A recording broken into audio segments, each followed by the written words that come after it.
ಎಲ್ಲರಿಗೂ ನಮಸ್ಕಾರ. ಸಬಿ ರುಚಿಗೆ ಸ್ವಾಗತ. ನಾನಿವತ್ತು ಪೊಟ್ಯಾಟೊ ರಿಂಗ್ಸ್ ಮಾಡ್ತಾ ಇದ್ದೀನಿ. ಇದು ಸಂಜೆ ಸ್ನ್ಯಾಕ್ಸ್ ಆಗಿ ನೀವು ಇದನ್ನು ತಿನ್ಬೋದು. ತುಂಬಾ ಚೆನ್ನಾಗಿರುತ್ತೆ, ಮಕ್ಕಳಿಗಂತೂ ತುಂಬಾ ಇಷ್ಟ ಆಗುತ್ತೆ ಇದು. ಈ ಪೊಟ್ಯಾಟೊ ರಿಂಗ್ಸನ್ನು ಟೊಮೆಟೊ ಕೆಚಪ್ ಜೊತೆ ತುಂಬಾ ಚೆನ್ನಾಗಿರುತ್ತೆ, ಇಲ್ಲಾಂದರೆ ತೆಂಗಿನಕಾಯಿ ಚಟ್ನಿ ಜೊತೆನೇ ಇದು ತುಂಬಾ ಸಖತ್ತಾಗಿರುತ್ತೆ.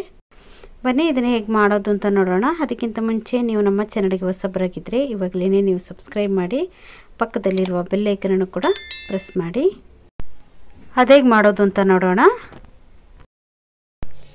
ಮೊದಲಿದ್ದಾಗೆ ನಾನಿಲ್ಲಿ ಒಂದು 3 ಆಲೂಗಡ್ಡೆಯನ್ನು ಈ ಥರ ಸಿಪ್ಪೆ ತೆಗೆದು ಕಟ್ ಮಾಡಿ ಬೇಯಿಸ್ಕೊಂಡಿದ್ದೀನಿ.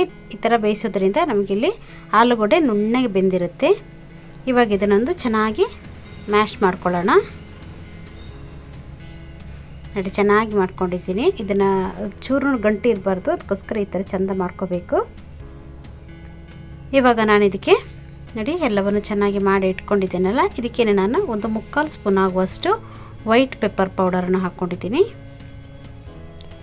ಒಂದು 2 ಸ್ಪೂನ್ ಆಗುವಷ್ಟು ಅಕ್ಕಿ ಹಿಟ್ಟನ್ನು ಹಾಕ್ಕೊಂಡಿದ್ದೀನಿ. ರುಚಿಗೆ ತಕ್ಕಷ್ಟು ಉಪ್ಪನ್ನು ಕೂಡ ಇಲ್ಲಿ ನಾನು ಸೇರಿಸ್ಕೊಳ್ತಾ ಇದ್ದೀನಿ. ಇವಾಗ ನಾನು ಇದಕ್ಕೆ ಸ್ವಲ್ಪ ಕೊತ್ತಂಬರಿ ಸೊಪ್ಪನ್ನು ಚಿಕ್ಕದಾಗಿ ಕಟ್ ಮಾಡಿ ಹಾಕ್ಕೊಳ್ತಾ ಇದ್ದೀನಿ. ಒಂದು 10 ಎಸಳು ಬೆಳ್ಳುಳ್ಳಿಯನ್ನು ಚಿಕ್ಕದಾಗಿ ಸಿಪ್ಪೆ ತೆಗೆದು ಕಟ್ ಮಾಡಿ ಇಟ್ಕೊಂಡಿದ್ದೀನಿ. ಅದನ್ನು ಕೂಡ ಹಾಕ್ಕೊಂಡು ಇದನ್ನು ಚೆನ್ನಾಗಿ ಒಮ್ಮೆ ಮಿಕ್ಸ್ ಮಾಡ್ಕೋಬೇಕು.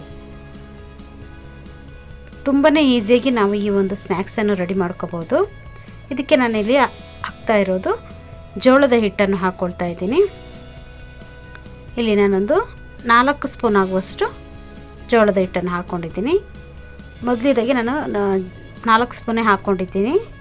ಆಮೇಲೆ ನಿಮಗೆ ಬೇಕಾದರೆ ನೀವು ಇಲ್ಲಿ ಸೇರಿಸ್ಕೋಬೋದು. ಇವಾಗ ನಾನು ಇದನ್ನು ಕೈಯಲ್ಲೇ ಚೆನ್ನಾಗಿ ಈ ಥರ ಕಲಿಸ್ಕೊಳ್ಳೋಣ. ಇದು ಆಲೂಗಡ್ಡೆಗೆ ಕೆಲವು ಸಲ ಗಟ್ಟಿ ಇರುತ್ತಲ್ಲ, ಅದಕ್ಕೋಸ್ಕರ ನೋಡಿ ಕೈಯನ್ನು ಹಾಕ್ಕೊಂಡು ಈ ಥರ ಚೆನ್ನಾಗಿ ಇದನ್ನು ಕಿವುಚ್ಕೋಬೇಕು. ಇವಾಗ ನಾವು ರೊಟ್ಟಿ ಎಲ್ಲ ಮಾಡ್ತೀವಲ್ಲ, ಅಕ್ಕಿ ರೊಟ್ಟಿ ಎಲ್ಲ ಮಾಡಿದಾಗ ಚೆನ್ನಾಗಿ ಕೈಯಲ್ಲಿ ನಾದ್ಕೊಳ್ತೀವಲ್ಲ, ಅದೇ ಥರ ಇದನ್ನು ಕೂಡ ನಾದ್ಕೋಬೇಕು. ಇನ್ನೂ ಒಂದು 2 ಸ್ಪೂನ್ ಆಗುವಷ್ಟು ಜೋಳದ ಹಿಟ್ಟನ್ನು ಹಾಕ್ಕೊಂಡು ಇದನ್ನು ಕೈಯಲ್ಲಿ ಚೆನ್ನಾಗಿ ಈ ಥರ ನಾದ್ಕೋಬೇಕು.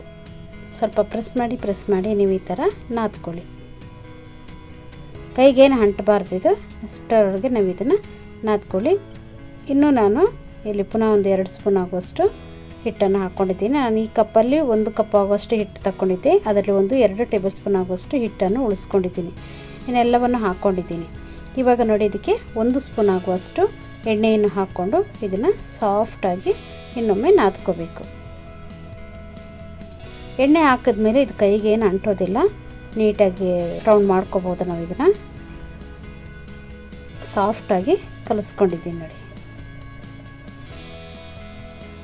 ತುಂಬಾ ಸಾಫ್ಟಾಗಿದೆ, ಕೈಗೇನು ಮೆತ್ಕೊಳ್ಳೋದಿಲ್ಲ. ಇವಾಗ ಅಕಸ್ಮಾತ್ ನಿಮಗೆ ಈ ಥರ ಉಂಡೆ ಮಾಡಬೇಕಾದ್ರೆ ಕೈಗೇನು ಮೆತ್ಕೊಳ್ತು ಅಂದಾಗ ನೀವು ಸ್ವಲ್ಪ ಎಣ್ಣೆಯನ್ನು ಕೈಗೆ ಸವರ್ಕೊಂಡು ನೀವು ಇದನ್ನು ಮಾಡ್ಕೊಳ್ಳಿ.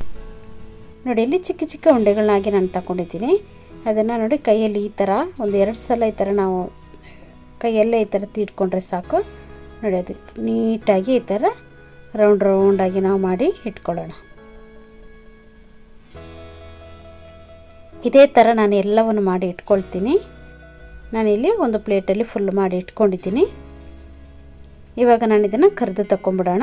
ನಾನಿಲ್ಲಿ ಎಣ್ಣೆ ಕೂಡ ಚೆನ್ನಾಗಿ ಬಿಸಿ ಮಾಡಿ ಇಟ್ಕೊಂಡಿದ್ದೀನಿ. ಎಣ್ಣೆ ಚೆನ್ನಾಗಿ ಬಿಸಿ ಆದಮೇಲೆ ಇದನ್ನು ಸಿಮ್ಮಲ್ಲಿ ಇಟ್ಕೊಂಡ್ಬಿಟ್ಟು ಆಮೇಲೆ ನೀವು ಇದನ್ನು ಹಾಕ್ಕೊಳ್ಳಿ. ನೋಡಿ, ಎಲ್ಲವನ್ನು ಹಾಕ್ಕೊಂಡಿದ್ದೀನಿ. ಒಂದು ಸ್ವಲ್ಪ ಹೊತ್ತು ಹಾಗೆ ಬಿಡಬೇಕು. ನಾವು ಒಂದು 2 ನಿಮಿಷ ಆದಮೇಲೆ ನಾವು ಇದನ್ನು ತಿರುಗಿಸಿದ್ರೆ ಸಾಕು.